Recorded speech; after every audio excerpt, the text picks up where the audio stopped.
Hey all, so today I'm going to show you kind of how I've been approaching my gemstone drawings for this July. So as you can see here, I kind of have a sketch roughed out. So I'll kind of talk a little bit about my process when I'm kind of researching what specific gems look like, and how I then translate that into the finished drawing. Alright, so first off, it's pretty simple. I just go online and I search for example images of whatever I'm trying to draw. Pretty much everybody does this. So a couple of things you want to kind of keep in mind is you want to get a number of images to pull from, so you're not just directly copying a single image. Um, you also want to use really specific search terms. For example, if I were to just search for fire opals, you get just a crazy variety of different types of gems, different colors, different types of things. So I was really specific. I was looking for orange Mexican fire opals, right? And then I basically just pin them all to a Pinterest board so I have them all collected so I could refer back to them later. And that allows you to kind of take a few moments here and there, hunt for a few reference images, and then have them all collected together. I feel like a lot of people kind of use Pinterest to create mood boards for illustrations and things like that already. But if you don't, you can also just kind of like put them in a folder on your computer, or use any other kind of like image collection method you want to. Now that we have these images collected, we want to kind of distill down what exactly makes something look like a fire opal.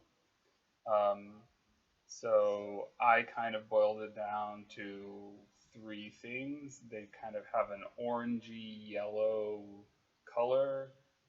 They're kind of translucent and cloudy.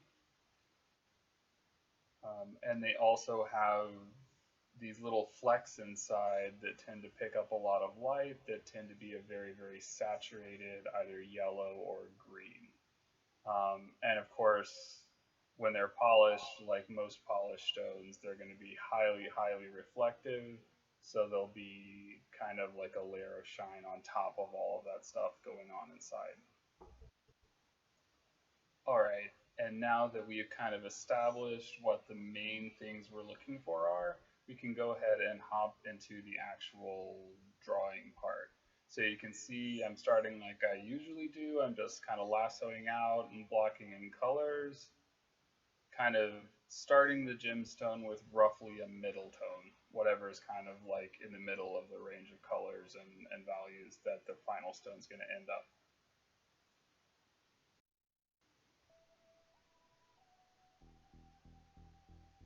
I'm kind of painting the base as iron-ish. Um, I won't talk too much about that because we're kind of focusing on the gemstone itself. So you can see I'm just basically laying in lights and darks,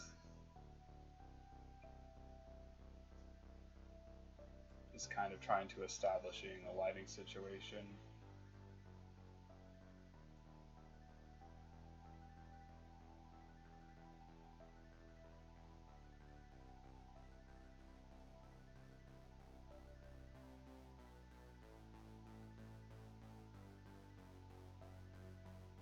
All right, and now I'm going back in and kind of adding some of that cloudy, uneven tone that we saw in some of the examples. There's like imperfections inside most of these gems, so they look a little bit, um, they're not like glass or something that's really kind of clean and kind of uniformly translucent inside.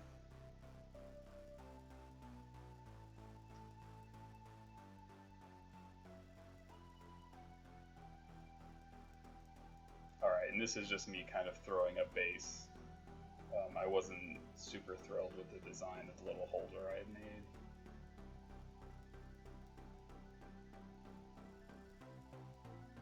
So I'm trying to get it to lay a little bit better into space.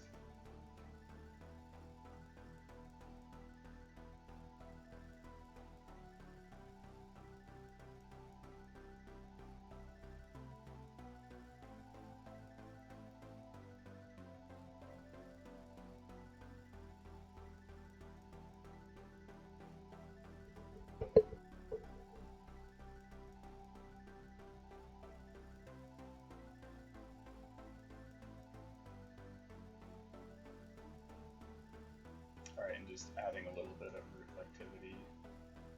Metals like iron tend to be a little bit less reflective than you'll see the polishing later, so their highlights tend to be a little bit rougher and not quite as bright. Alright, and now I'm going in and adding those flecks we noticed. I'm kind of alternating between kind of a greenish yellow and a warmer yellow.